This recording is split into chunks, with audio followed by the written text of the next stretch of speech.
வீட்ல டெய்லி என்ன குழம்பு வைக்கிறதுன்னு யோசிக்கிறது பெரிய பிரச்சனைனா, அத விட நைட்டு டிஃபனுக்கு என்ன சட்னி அரைக்கிறதுன்னு யோசனையே பெரிய யோசனையா இருக்கு. ஒரு நாள் பொட்டுக்கடல சட்னி, வேர்க்கடல சட்னி, வெங்காய சட்னி இதே மாறி மாறி அரைக்கிறதா இருக்கு. பாப்புக்குட்டி பொறந்ததுக்கு அப்புறமா பூண்டு சட்னி தான் நெறைய சாப்பிட ஆரம்பிச்சேன். ஏன்னா பாப்புக்குட்டிக்கு வந்து ஃபீட் பண்றதுனால பூண்டு நெறைய சாப்பிட சொல்லியிருந்தாங்க. பூண்டு சில பேர் வேச்சு சாப்பிடுவாங்க, சில பேர் சுட்டு சாப்பிடுவாங்க. வேச்சு பால்ல போட்டு கூட சாப்பிட சொன்னாங்க. எனக்கு அந்த பால்ல போட்டு சாப்பிடுறது சுத்தமா பிடிக்கல.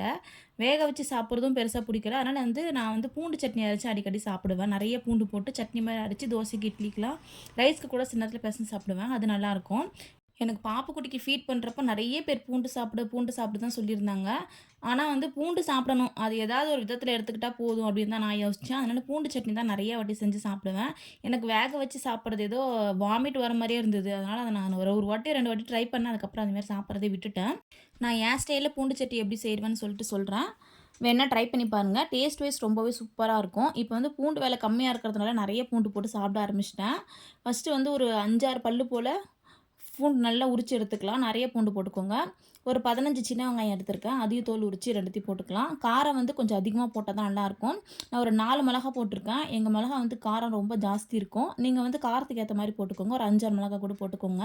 இது எண்ணெயிலே நல்லா வதங்கட்டும். நல்லா வதங்கினதுக்கு அப்புறமா கொஞ்சமா வந்து புளி போட்டுக்கோங்க. ரொம்ப புளி சேர்த்த வேணாம். கொஞ்சமா ஒரு ஒரு குட்டி சைஸ்ல புளி சேர்த்துக்கலாம். இதையும் போட்டு நல்லா வதக்கிக்கோங்க. இது வந்து அடுப்பு ஆஃப் பண்ணிட்டு போட்டா கூட போதும். ரொம்ப சிம்பிள் தான். ஆனா டேஸ்ட் சூப்பரா இருக்கும். சில பேர் தக்காளி ஆட் பண்ணுவாங்க. கலருக்காக காஷ்மீர் மிளகாய் கூட ஆட் பண்ணுவாங்க. நான் வந்து இந்த மாரி தான் செய்வேன். இதுவே எனக்கு கலர் நல்லா தான் இருக்கும். இத வந்து மிக்ஸியில போட்டு கொஞ்சமா தேவையான அளவு உப்பு போட்டு நல்லா அரைச்சு எடுத்துக்கலாம். இது வந்து தாளிப்புக்கு வந்து நல்லெண்ணெய் ஊத்துனா ரொம்ப நல்லாயிருக்கும். நல்லெண்ணெய் இல்லைன்னா கடலெண்ணெய் ஊத்தி கொஞ்சமா கடுகு, கருவேப்பிலை போட்டு தாளிப்பு எடுத்துட்டிங்கன்னா ரொம்ப ரொம்ப சூப்பரா இருக்கும். கண்டிப்பா ட்ரை பண்ணி பாருங்க.